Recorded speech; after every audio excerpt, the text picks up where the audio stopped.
Bonjour à tous, on va faire des petits exercices simples de départ sur l'aspect chiffré de l'atome, hein, donc des petits exercices concernant la masse et la quantité de matière.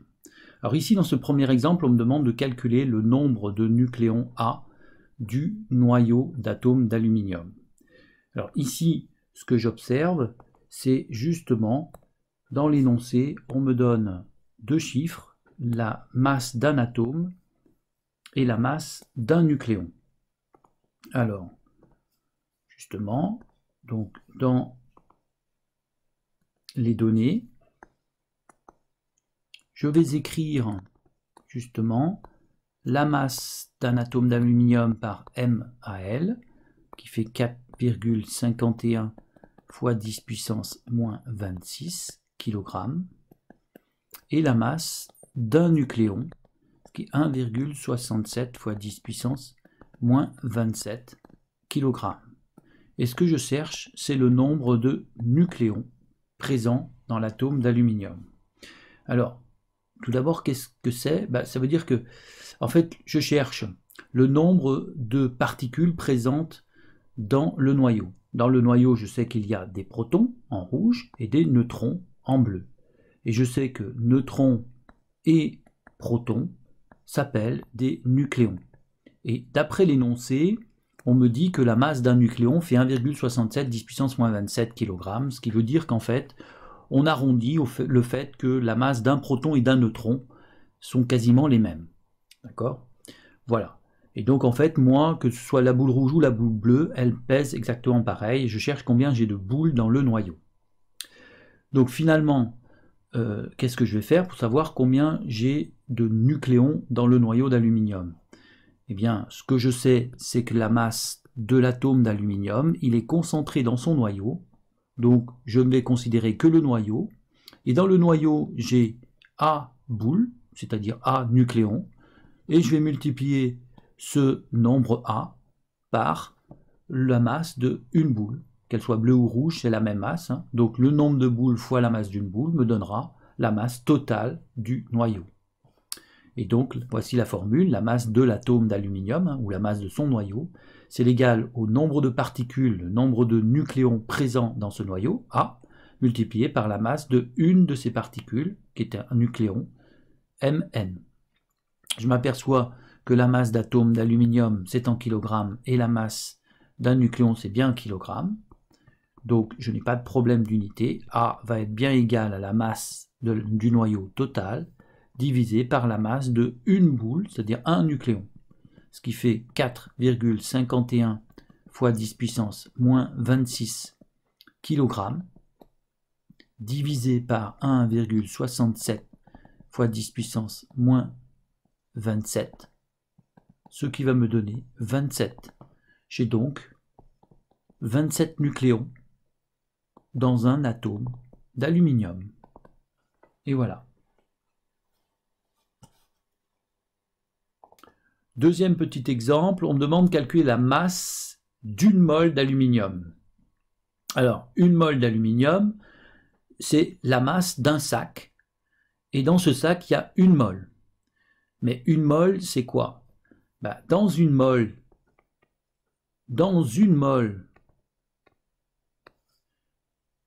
d'atomes d'aluminium,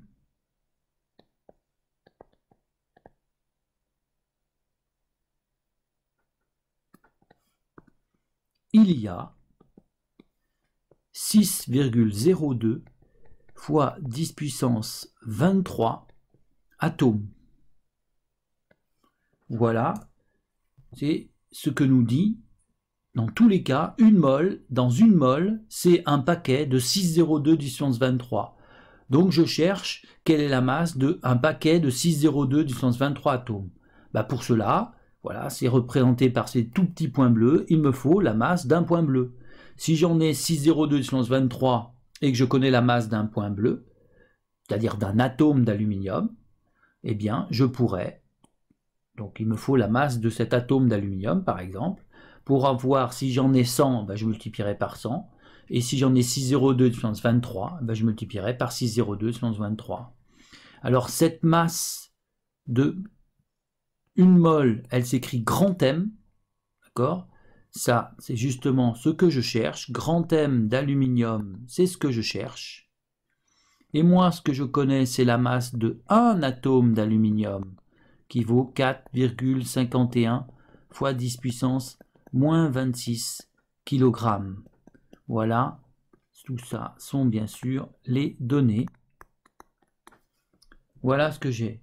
Eh bien, du coup, la masse de 1 mole, bah, c'est la masse de un atome, multiplié par la quantité d'atomes présents dans 1 mole, c'est-à-dire ce qu'on appelle le nombre d'Avogadro. Si je raisonne en termes d'unité, le nombre d'Avogadro est donné en mol-1. La masse ici m'est donnée en kilogrammes, donc le résultat sera des kilogrammes multipliés par des mol-1. Donc ce qui va me donner 4,51 fois 10 puissance moins 26 multiplié par 6,02 fois 10 puissance 23, ce qui va donner 27 fois 10 puissance moins 3 kg par mol, c'est-à-dire 27 grammes par mol. Voici la masse de 1 mol d'atome d'aluminium. Elle pèse 1 mol d'atome d'aluminium pèse 27 grammes, c'est-à-dire un paquet de 6,02 puissance 23 atomes d'aluminium pèse 27 grammes. Autre exercice, on me demande de calculer le nombre d'atomes qu'il y a dans 43 grammes de cuivre. Donc dans cette coupelle de cuivre, il y a 43 grammes. Hein. Donc les données, je vais écrire la masse de l'échantillon, on a 43 grammes. Si je veux savoir combien d'atomes j'ai dans 43 grammes, il me faut la masse d'un atome de cuivre. Un atome de cuivre, on me dit que ça pèse 1,07 fois 10 puissance moins 25 kg. C'est ce qui est donné dans l'énoncé. Et moi, je cherche le nombre d'atomes de cuivre. Ça s'écrit grand M. Voilà.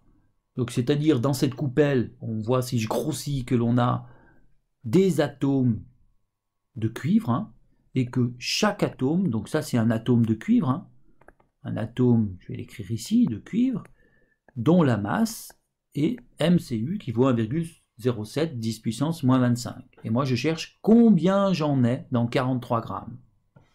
Donc, pour savoir combien j'en ai dans 43 grammes, dans un sac de 43 grammes, eh bien, qu'est-ce que je vais faire? Je vais prendre la masse totale du sac, divisé par la masse de un atome de cuivre. C'est la même chose que si vous voulez savoir combien vous avez de bonbons dans un sac, il vous faut la masse du sac et la masse d'un bonbon. Ben ici c'est pareil, j'ai la masse du sac, 43 grammes, et j'ai la masse de un bonbon, c'est-à-dire un atome de cuivre. Et je divise la masse totale par la masse d'un atome de cuivre, ce qui fait 43 divisé par 1,07 fois 10 puissance moins 25. Alors là, il faut faire attention parce que en bas, j'ai des kilogrammes, alors qu'en haut, j'ai des grammes.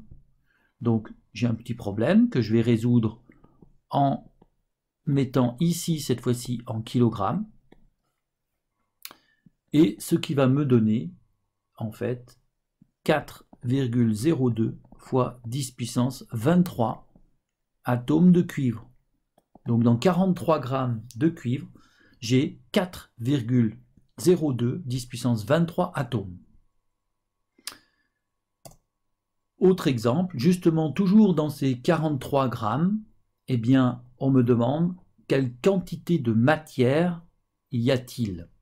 Donc dans cette coupelle qui fait 43 grammes, hein, comme tout à l'heure, eh bien on me demande combien j'ai de mol d'atomes de cuivre. Quelle quantité de matière, c'est la même chose.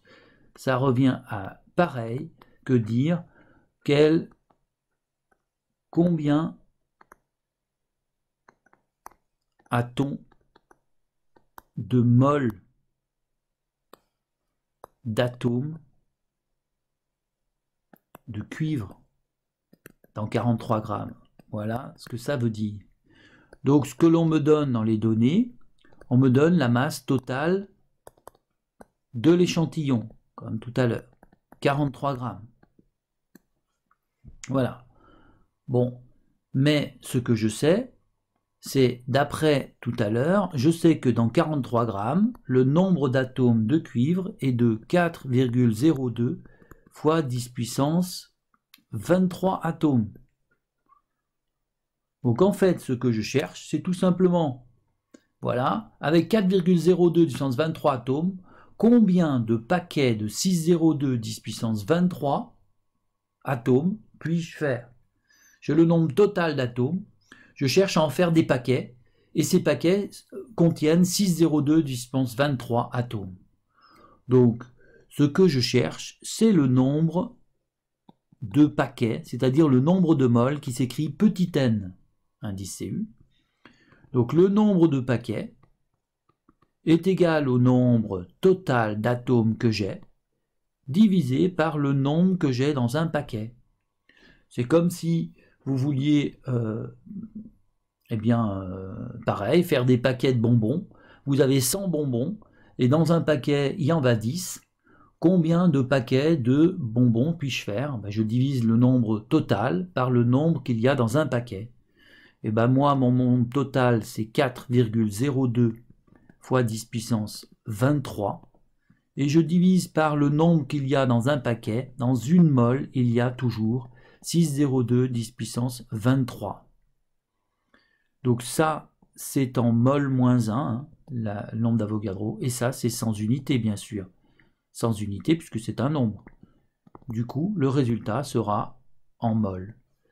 Et si je divise 4,02 10 puissance 23 par 6,02 10 puissance 23, cela va me donner 0,67 mol. Voilà. J'espère que les mols n'ont plus trop de secrets pour vous. L'idée, c'est de refaire les exercices tout seul, parce que avec l'explication, c'est toujours un peu plus simple. Mais si vous les refaites tout seul et que vous savez les refaire, alors c'est que ça n'a plus de secret pour vous. Et moi, je vous dis à bientôt.